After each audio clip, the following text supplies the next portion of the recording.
కొన్నిసార్లు చాలామంది ఎలా ఆలోచిస్తారంటే, ఏం అవ్వట్లేదు కదా! మీరు చెప్పారు నియమం ఉల్లంఘించొద్దని. నియమం ఉల్లంఘిస్తూనే ఉన్నాం. ఏం అవ్వట్లేదు కదా! ఏం అవ్వట్లేదంటే నీకింకా పుణ్య పరిపాకం ఉంది కాబట్టి ఏం అవ్వట్లా. నీకు పుణ్య పరిపాకం ఉంది కాబట్టి నువ్వు నియమాన్ని ఉల్లంఘించినా నీకు చెల్లుతుంది. కానీ ఒక విషయంలో నువ్వు గుడ్డివాడివయ్యావు. ఏమిటి? పుణ్య పరిపాకం వర్తించినంత వరకు నువ్వు నియమాలు ఉల్లంఘించినా నీకు సాఫీగా వెళ్ళిపోతుంది. కానీ ఇప్పుడు నువ్వు నియమాన్ని ఉల్లంఘించట్లేదు కదా! ఇప్పుడు నువ్వు ధర్మాన్ని పాటించట్లేదు కదా! దీని ఫలితం తర్వాత అనుభవిస్తావు. ఎవడు తప్పించుకోలేడు. కానీ గుడ్డిగా జనం ఏమనుకుంటారంటే, "ఏం బానే ఉన్నాంగా మేము.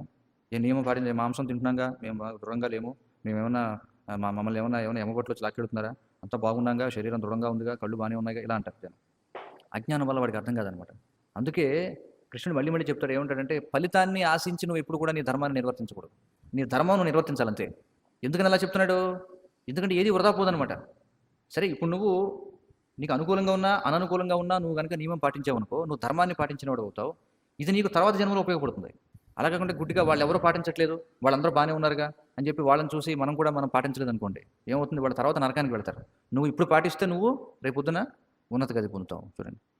అందుకే నియమాల విషయంలో ఏవైనా సరే మనకి ధర్మం విషయంలో మనం చూస్తే, ధర్మం అనేది ఒకడి కోసం పాటించేది కాదనమాట.